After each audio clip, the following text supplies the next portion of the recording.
सबसे पहले सत्ते पे सत्ता, यानी 7 खबरें और दिलचस्प जानकारियां एक साथ। आज सत्ता में सबसे पहले कुछ ऐसे वीडियो चलेंगे जिससे पाकिस्तान प्रेमी जलेंगे और शहबाज शरीफ का ब्लड प्रेशर और ज्यादा बढ़ जाएगा।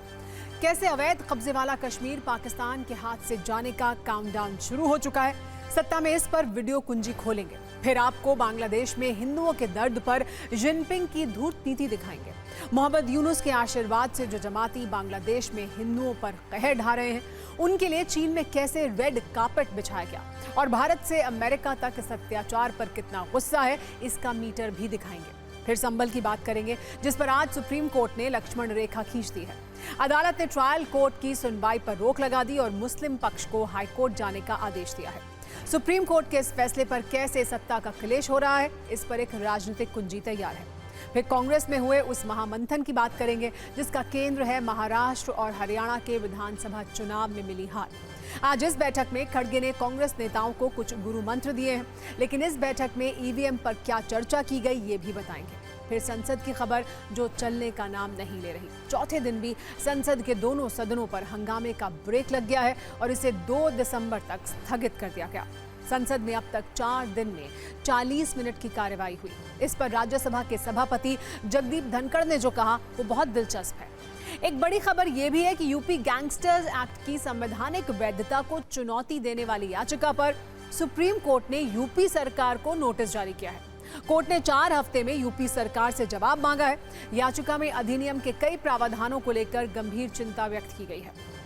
और न्यूज मित्रों के लिए एक जरूरी खबर हार्ट अटैक पर, जिसे लेकर यह सवाल था कि आखिर कोरोना के बाद दिल ऐसे धोखे क्यों दे रहा है।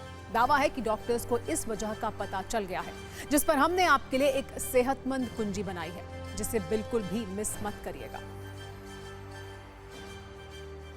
सत्ता की शुरुआत बांग्लादेश की खबर से, जहां हिंदू विरोधी हिंसा को शांति से देखने वाले नोबेल शांति पुरस्कार विजेता मोहम्मद यूनुस के चेहरे से नकाब हटने लगा है और दुनिया अब उनके सच को समझने लगी है। पिछले कुछ दिनों से बांग्लादेश में हिंदुओं के खिलाफ लगातार हो रही हिंसा पर अमेरिका से लेकर ब्रिटेन तक में हलचल हुई है। जो चुनी हुई सरकार की कीमत पर बांग्लादेश सरकार के मुख्य सलाहकार बने मोहम्मद यूनुस के लिए अच्छी खबर नहीं है। पिछले कई महीनों से अपनी सुरक्षा के लिए लड़ रहे बांग्लादेशी हिंदुओं की आवाज ब्रिटेन की संसद में कंजर्वेटिव सांसद बॉब ब्लैकमैन ने और ट्रंप के धार्मिक सलाहकार रहे जॉनी मूर ने उठाई है और दोनों ने अपनी अपनी सरकारों से बांग्लादेश के खिलाफ सख्त कार्रवाई की मांग की है। इन दोनों देशों में क्या हलचल है, इस पर हमने सत्ता की एक विस्तृत कुंजी तैयार की है, जिसमें इस बारे में हम विस्तार से बात करेंगे। लेकिन आज का अपडेट यह है कि बांग्लादेश के चटगांव में जुमे की नमाज के बाद आज फिर कट्टरपंथियों ने हिंदुओं के घरों पर हमला किया। चटगांव में राधा गोविंद शनातेश्वरी मातरी मंदिर पर सैकड़ों लोगों की भीड़ ने हमला किया। इसके अलावा चटगांव के काली मंदिर में भी बड़ी संख्या में कट्टरपंथी घुस गए। उन्होंने वहां मौजूद लोगों को मारा और मंदिर को नुकसान पहुंचाने की कोशिश की। काफी देर तक चली तोड़फोड़ के बाद हिंसाग्रस्त इलाकों में आर्मी की तैनाती की गई। बांग्लादेश में चटगांव हिंदू बाहुल इलाका है। इस इलाके के मंदिर कट्टरपंथियों के टारगेट्स पर है। आज भी सैकड़ों कट्टरपंथी जुमे की नमाज के बाद इस इलाके की तरफ बढ़े और पत्थरबाजी करने लगे। लोगों के घरों में घुस गए और मंदिरों पर हमला भी कर दिया। इधर ढाका और कई दूसरे इलाकों में इस्कॉन पर बैन लगाने की मांग को लेकर बांग्लादेश के कट्टरपंथी संगठन हिफाजत-ए-इस्लाम ने रैली निकाली। सैकड़ों की हजारों की संख्या में कट्टरपंथियों ने प्रदर्शन किया और इस्कॉन को बैन करने की मांग की। अब कल ही हाईकोर्ट ने इस्कॉन पर बैन लगाने से इनकार किया है, तो सरकार बैन तो लगा नहीं सकती, लेकिन इस्कॉन के अलग अलग धर्मगुरुओं के खाते सील करने में जुट गई है। बांग्लादेश सरकार ने चिन्मय कृष्ण और इस्कॉन के 16 सदस्यों के बैंक खाते जब्त कर लिए हैं। कल ही बांग्लादेश बैंक की इंटेलिजेंस यूनिट ने इसके लिए निर्देश जारी किए थे। अगले 30 दिनों तक ये लोग किसी भी तरह का लेन देन अपने खाते से नहीं कर पाएंगे। अगर जरूरी हुआ तो लेन देन को निलंबित करने की ये अवधि और भी बढ़ाई जाएगी। यानी साफ है कि यूनुस सरकार हिंदुओं पर हमले करने वालों को तो बचा ही रही है, इनके खाते भी जब्त कर रही है, जिससे ये कानूनी लड़ाई न लड़ पाएं। अब ऐसा करके मोहम्मद यूनुस ये सोच रहे हैं कि किसी को कुछ पता नहीं चलेगा, लेकिन सच ये है कि दुनिया भर में बांग्लादेश की कट्टरता का सच सामने आ रहा है। ब्रिटेन की संसद में कंजर्वेटिव सांसद बॉब ब्लैकमैन ने बांग्लादेश में हिंदुओं के खिलाफ जारी हिंसा का मुद्दा उठाया है। उन्होंने संसद में कहा कि बांग्लादेश में हिंदुओं के घर और मंदिरों पर हमले हो रहे हैं, इस्कॉन को बैन करने की कोशिश की जा रही है। यूनुस सरकार हिंदुओं को सुरक्षा देने के लिए कोई ठोस कदम भी नहीं उठा रहे हैं। ऐसे में ब्रिटेन की जिम्मेदारी बनती है कि वो धार्मिक स्वतंत्रता की रक्षा करे। उनके इस सवाल पर ब्रिटिश उप विदेश मंत्री ने कहा कि सरकार इस मुद्दे पर नजर बनाए हुए है। उन्होंने ये भी कहा कि हम देखेंगे कि बांग्लादेश में हिंदुओं पर हो रहे हमलों को कैसे रोका जा सकता है। सिर्फ ब्रिटेन ही नहीं, अमेरिका से भी यूनुस सरकार के लिए अच्छे संकेत नहीं मिल रहे हैं। निर्वाचित राष्ट्रपति डोनाल्ड ट्रंप के धार्मिक सलाहकार रहे USCIRF के पूर्व कमिश्नर जॉनी मूर ने कहा है कि मौजूदा अमेरिकी सरकार का बांग्लादेश पर ज्यादा ध्यान ही नहीं है। भले ही बाइडेन प्रशासन बांग्लादेश के हालात को नजरअंदाज कर रहा हो, लेकिन मुख्य तथ्य यह है कि अमेरिका में सरकार बदलने जा रही है। ट्रंप के पहले कार्यकाल में धार्मिक स्वतंत्रता मानवाधिकारों में शीर्ष प्राथमिकता पर थी। इस बार भी आपको ऐसा ही देखने को मिलेगा। जॉनी मूर के बयान से साफ है कि डोनाल्ड ट्रंप के राष्ट्रपति बनने के बाद बांग्लादेशी कट्टरपंथियों और शांति से हिंदुओं पर हमले को देखने वाली यूनुस सरकार के बुरे दिन आने वाले हैं।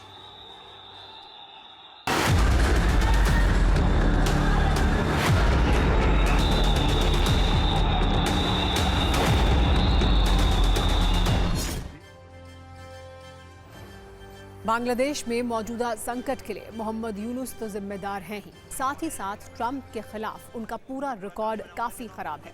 साल 2016 में डोनाल्ड ट्रंप ने अमेरिकी राष्ट्रपति चुनाव में डेमोक्रेटिक उम्मीदवार हिलरी क्लिंटन को हराया था। तब मोहम्मद यूनुस ने दुख जाहिर करते हुए उस वक्त ये कहा था कि ट्रंप की जीत एक सूर्य ग्रहण और काले दिनों की तरह है। इसके बाद से डोनाल्ड ट्रंप ने मोहम्मद यूनुस का नाम अच्छे से याद कर लिया था। हालांकि हिंदुओं के खिलाफ हिंसा में बढ़ चढ़कर हिस्सा लेने वाले कट्टरपंथी संगठन जमाते इस्लामी के लिए रेड कार्पेट बिछा रहा है चीन की कम्युनिस्ट पार्टी के न्योते पर कट्टरपंथी संगठनों का 14 व्यक्तियों का एक ग्रुप चीन यात्रा पर गया है। हैरानी की बात यह है कि महज 1 महीने के भीतर ये दूसरा दौरा है जब बांग्लादेश के जमाते इस्लामी के अलावा खलीफा काउंसिल, इस्लामिक ऑर्डर और खलीफा मूवमेंट के लोग चुने गए हैं। बांग्लादेश के लोकल अखबार डेली स्टार की रिपोर्ट के मुताबिक ये पहली बार है जब चीन की कम्युनिस्ट पार्टी के न्योते पर देश का कोई इस्लामिक ग्रुप वहां का दौरा कर रहा है। यानी बांग्लादेश भारत और हिंदू विरोध में पाकिस्तान को भी पीछे छोड़ने की कोशिश में लगा हुआ है। दरअसल अगस्त महीने में शेख हसीना की सत्ता जाने के बाद बांग्लादेश में अराजकता वाली स्थिति पैदा हो गई थी, जिसके बाद अल्पसंख्यक हिंदू, ईसाई और बौद्ध पर लगातार हमले हो रहे थे।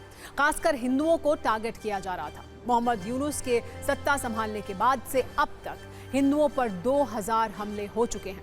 पिछले 7 दिनों में इस्कॉन से जुड़े चिन्मय दास को गिरफ्तार किया गया। दावा यह किया जा रहा है कि 10 से ज्यादा हिंदुओं की हत्या हो चुकी है। 20 से ज्यादा अलग अलग मंदिरों पर हमला किया गया है। इस्कॉन के कई मंदिरों में तोड़फोड़ हुई है, बंद कराने की कोशिश की गई है। स्थिति भयावह है और अब भारत सरकार ने साफ कह दिया है कि पूरे मामले पर नजर है और बांग्लादेश की मौजूदा सरकार अपनी जिम्मेदारी से पीछे नहीं हट सकती है।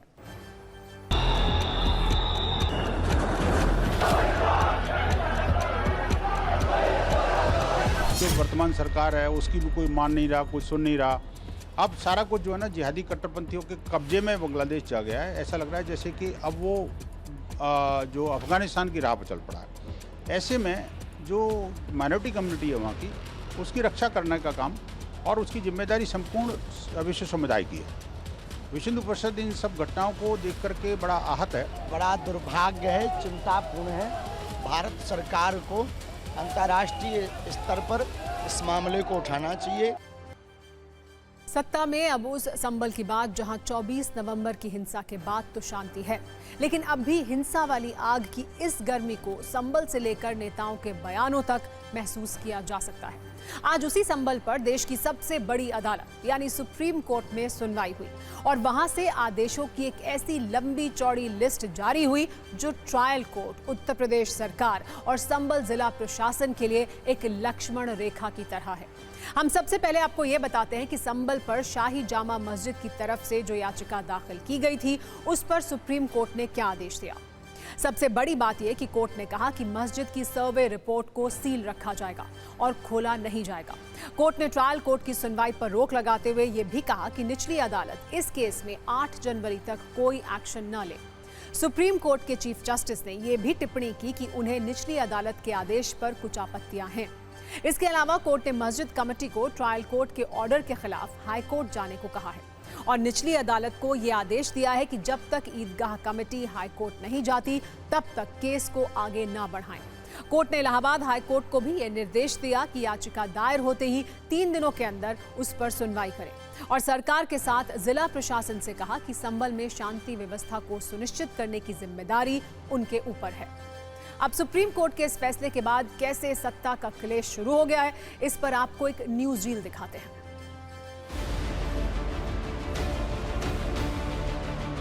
सुप्रीम कोर्ट ने कहा कि आप इस ऑर्डर को हाई कोर्ट में चैलेंज करिए और अगर हाई कोर्ट में चैलेंज करते हैं तो 3 वर्किंग डे के अंदर सुनवाई हो। साथ ही साथ सुप्रीम कोर्ट ने कहा है कि एडवोकेट कमीशन की रिपोर्ट जो है वो सील कवर में दाखिल की जा सकती है और साथ ही साथ कोर्ट ने यह भी कहा है कि हम इस केस के मेरिट्स पे कोई एक्सप्रेशन या कोई ऑब्जर्वेशन नहीं दे रहे हैं। ये सारी बातें हाई कोर्ट डिसाइड करेगा। एप्लीकेशन देकर टाइम ठीक किया कि हमको जो प्लेंट है जिसको कहते हैं याचिका कह दीजिए, पेटिशन कह दीजिए, उसकी कॉपी हमको प्रोवाइड करा दी जाए ताकि हम अपना उस पर स्टेटमेंट दाखिल करेंगे यानी ऑब्जेक्शन दाखिल करेंगे और WS दाखिल करना है। उच्च न्यायालय के निर्णय का हम सम्मान करते हैं, स्वागत करते हैं और न्यायिक जांच के भी आदेश दिए गए हैं।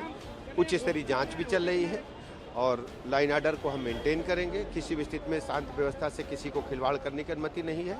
समय आ गया है कि कड़ाई से पालन हो 1991 का, वरना सरकार ने एक टूल बना लिया, सरकार ने एक हथियार बना लिया। सरकार अपनी सारी असफलताओं को छुपाने के लिए ऐसे मुद्दे उछालती है। ऐसे तत्वों को जो इस देश में ऐसा वातावरण पैदा करना चाहते हैं बांटने का, उनके लिए रोक लगेगी। ये बड़ा स्वागत योग्य फैसला है।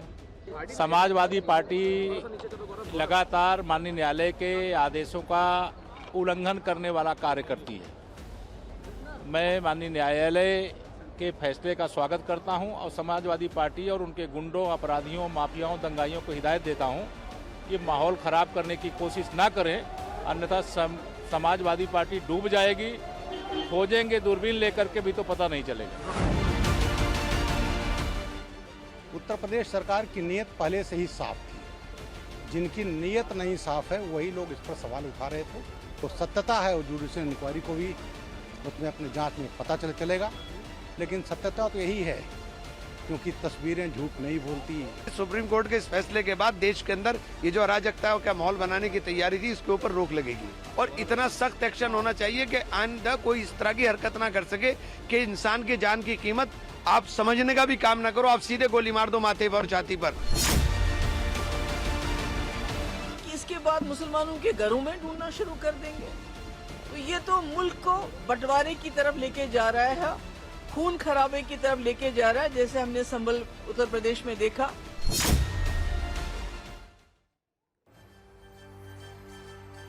और अब बात भारत की संसद की, जिसका शीतकालीन सत्र वाला इंजन स्टार्ट ही नहीं हो पा रहा है। सभा की कार्रवाई 12 बजे तक के लिए स्थगित की जाती है। The House stands adjourned to meet at 11 AM on Wednesday. प्रश्नकाल महत्वपूर्ण समय होता है, आप सदन में चलने दें। आप नियोजित तरीके से सदन में गतिरोध पैदा करना चाहते हैं, प्लीज अपने सीट पर बैठिए। Honorable members, there can be no point of order when the House is in disorder. The House is in disorder. आप सदन चलाना चाहते हैं, चर्चा करना चाहते हैं, सदन की कार्रवाई आज 12 बजे तक के लिए स्थगित की जाती है। Nothing is wrong, Rico. नहीं। The House stands adjourned to meet at 12 noon today. मैं आपको हर विषय, हर मुद्दे पर नियम प्रक्रियाओं के तहत चर्चा करने का पर्याप्त अवसर दूंगा। सदन की कार्रवाई आज 12 बजे तक के लिए स्थगित की जाती है। I appeal to you. Please, the House stands adjourned to meet at 11 AM on Monday, the 2nd December 2024. तो सत्ता में अब संसद की एक ऐसी खबर जो खबर ना बनती तो देश के लिए और देश के लोगों के लिए बेहतर होता, नेताओं की प्रतिष्ठा के लिए बहुत ही अच्छा होता। लेकिन सरकार और विपक्ष की जिद के कारण आज फिर से संसद में हंगामा हुआ।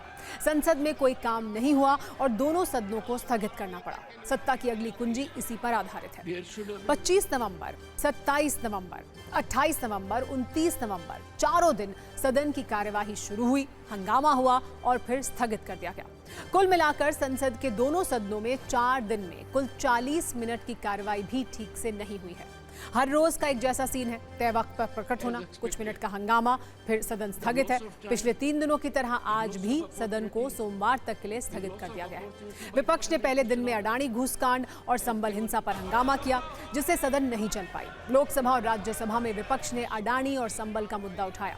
विपक्षी सांसद कार्रवाई के दौरान लगातार हंगामा करते रहे। स्पीकर ने कई बार उन्हें बिठाने की कोशिश की, मगर विपक्ष शांत नहीं हुआ। आज तो लोकसभा के स्पीकर ओम बिरला ने कहा कि सहमति असहमति लोकतंत्र की ताकत है, लेकिन देश की जनता संसद के बारे में चिंता व्यक्त कर रही है। देश चाहता है कि संसद चले, जबकि सभापति जगदीप धनखड़ ने कहा कि हम बहुत खराब मिसाल कायम कर रहे हैं। हमारे काम जनता केंद्रित नहीं है, हम अप्रासंगिक होने की ओर आगे बढ़ रहे हैं।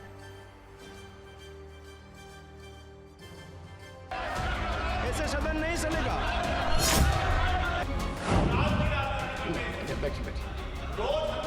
You are a senior member. We have already lost 3 days working. The days that should have been committed by us for public cause. There should have been vindication of our oath that we perform our duties as expected. The loss of time, the loss of opportunity by not having question hour has given enormous setback to the people at large. We are creating a very bad precedent. We are dishonoring the people of this country. सहमति असहमति हमारे लोकतंत्र की ताकत है। मैं आपसे आग्रह करता हूं, जनता की भावनाओं और उनकी आशाओं आकांक्षाओं के अनुसार आप सदन चलने में सहयोग करें। प्रश्नकाल आपका समय है।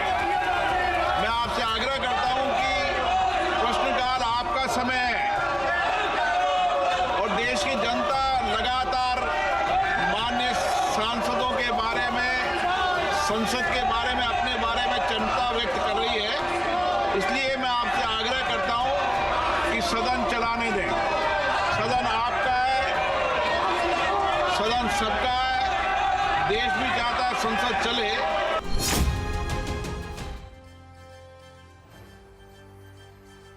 हालांकि विपक्ष का तर्क कुछ अलग है। वो इस पूरे हंगामे के लिए सरकार को जिम्मेदार मानता है, जबकि सरकार कह रही है कि विपक्ष काम नहीं होने देना चाहता है।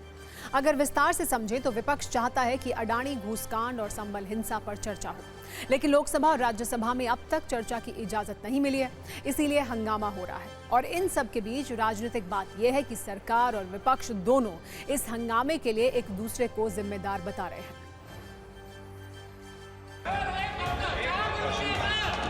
प्रश्नकाल, प्रश्न पूछे माननीय सदस्य। गवर्नमेंट चाहती नहीं कि कोई डिस्कशन हो।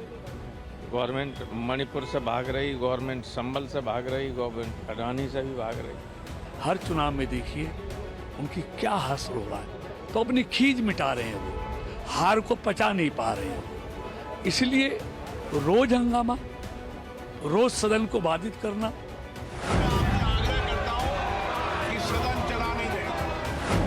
क्यों इसने 1 से 40 करोड़ भारतवासियों का हित अडानी की तिजोरी में गिरवी रख दिया?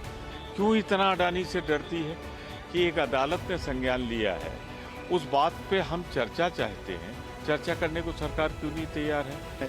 हरियाणा और महाराष्ट्र की हार उनको बर्दाश्त नहीं हुई, तो ऐसी उछल कूद उठपटांग हरकत और देश की जनता का कई 100 करोड़ रुपया बर्बाद करना बहुत दुखद है। ये जब भी विपक्ष जिसका एक अपना रोल है, कोई मुद्दा आता है जो देश के हित में हो या लोगों के सामने रखने वाली बात हो, तो ये कभी उस पर डिस्कशन नहीं चाहते। हम लोग के सामने एक ऐसा विपक्ष है जो महत्वपूर्ण देश के मुद्दों पे बात नहीं करना चाहता। उनके पास बहुत सारे ऐसे टूल्स है। स्थगित करना हाउस को उनको समझना चाहिए कि देश का समय बर्बाद हो रहा है, देश के रिसोर्सेज बर्बाद हो रहे हैं, सदन को चलाने के लिए देश का पैसा लगता है। और सत्ता में अब बात एक ऐसी खबर की जिसे आप दिल थाम कर सुनिएगा, क्योंकि ये खबर अचानक होने वाले हार्ट अटैक से जुड़ी है। पिछले कुछ वक्त से देश में विमर्श का विषय है कि आखिर कोरोना के बाद लोगों को अचानक दिल का दौरा पड़ने की घटनाएं क्यों बढ़ रही हैं। कभी नाचते हुए, कभी जिम करते हुए, कभी बात करते हुए, तो कभी बैठे बैठे किसी की मौत हो रही है। लेकिन अब इस पर एक दावा किया गया है जिसके अनुसार अचानक से होने वाले इन हार्ट अटैक की वजह का पता चल गया है, जिसके बारे में हम आपको आज बताने वाले हैं। लेकिन उससे पहले महाराष्ट्र से आई एक दुखद खबर, जहां 35 साल के क्रिकेटर की मैदान पर खेलते खेलते हार्ट अटैक से मौत हो गई। इस क्रिकेटर का नाम इमरान पटेल था, जो छत्रपति संभाजी नगर में हुए एक मैच में ओपनिंग बल्लेबाजी करने उतरे थे। लेकिन कुछ देर खेलने के बाद अंपायर से बाएं हाथ और सीने में दर्द की शिकायत करने लगे। इसके बाद अंपायर्स ने इमरान को बाहर जाने की अनुमति दे दी। लेकिन जब इमरान पटेल मैदान से बाहर जा रहे थे तो अचानक वो मैदान पर गिर गए और वहीं दिल का दौरा पड़ने से उनकी मौत हो गई। इस तरह के मामले लगातार सामने आ रहे हैं, लेकिन कोरोना के बाद अचानक से ऐसा क्यों हो रहा है, इसे लेकर सबके मन में कई सवाल थे। अब एम्स में हुए एक कार्यक्रम के दौरान डॉक्टर्स ने दावा किया है कि उन्होंने ऐसे हार्ट अटैक की वजह का पता लगा लिया है। सबसे पहले ये समझिए कि अचानक दिल क्यों रुक जा रहा है। तो इसके पीछे वजह है ऑक्सीडेटिव स्ट्रेस, यानी ऐसी स्थिति जब शरीर में हानिकारक कण बहुत ज्यादा हो जाते हैं और उन्हें रोकने के लिए पर्याप्त एंटीऑक्सीडेंट नहीं होते। ये स्थिति शरीर के अंदर कोशिकाओं को नुकसान पहुंचाती है। जब ऐसा होता है तो दिल की धड़कन तेज हो जाती है। इसे नियंत्रित करने के लिए दिमाग से कैटाक्रोमाइन हार्मोन रिलीज होते हैं, लेकिन अगर ये हार्मोन जरूरत से ज्यादा बन जाएं तो दिल की पंपिंग बंद हो सकती है और इससे अचानक दिल का दौरा यानी सडन कार्डियक अरेस्ट हो सकता है। लेकिन आप सभी न्यूज मित्र ये सोच रहे होंगे कि आखिर हार्ट अटैक का कोविड से क्या कनेक्शन है, तो इस पर सत्ता का प्रकाश भी डालते हैं। दरअसल कोविड संक्रमण के दौरान शरीर में ऑक्सीडेटिव स्ट्रेस बढ़ जाता है। कोविड के कारण ACE2 प्रोटीन, जो दिल और फेफड़ों की रक्षा करता है, वो भी प्रभावित होता है। जाहिर है ऐसे में दिल पर ज्यादा दबाव पड़ता है। इसके बाद दिमाग से जरूरत से ज्यादा कैटेकोलामाइन हार्मोन रिलीज होने लगते हैं, जो दिल की धड़कन को असामान्य बना सकते हैं। यही वजह है कि कोविड के बाद अचानक दिल का दौरा पड़ने के मामले बढ़ गए हैं। एम्स में आयोजित अंतर्राष्ट्रीय फार्माकोलॉजी सम्मेलन में विशेषज्ञों ने यह भी दावा किया कि कोविड के बाद ऑक्सीडेटिव स्ट्रेस और हार्मोनल असंतुलन के कारण दिल के दौरे के मामले बढ़े हैं। ऐसे 80% लोग सामान्य रहे, लेकिन 20% को गंभीर समस्या हुई और 5% में स्थिति जानलेवा हो गई। भविष्य में इससे बचाव के लिए दवाएं भी विकसित किए जाने की योजना है। इस दावे पर हमने कुछ हेल्थ एक्सपर्ट से भी बात की है, जिस पर हम आपको एक अहम न्यूज रील आइए दिखाते हैं।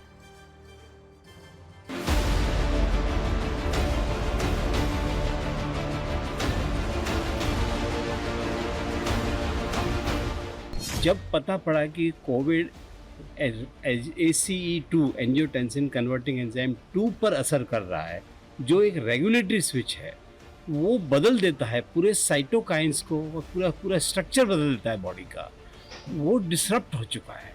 उस डिसरप्शन की वजह से हो क्या रहा है कि सडनली साइटोकाइंस या जो इन्फ्लेमेटरी मार्कर्स हैं वो बढ़ जाते हैं और उसी से ही ये ब्लड का थिकनिंग है या फिर कार्डियक अरेस्ट है या उससे काफ़ी रिलेटेड है।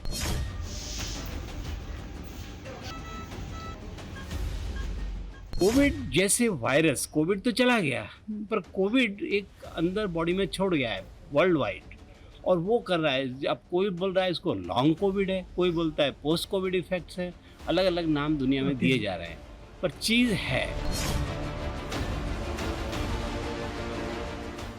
जब भी कोई इंजरी होती है हार्ट में, हार्ट के जो सेल्स हैं जो रिस्पॉन्सिबल हैं हार्ट के बीटिंग के लिए, वो मर जाते हैं और वो अपने आप को मल्टीप्लाई नहीं कर पाते। ये उनकी डेफिशिएंसी है, लिमिटेशन है।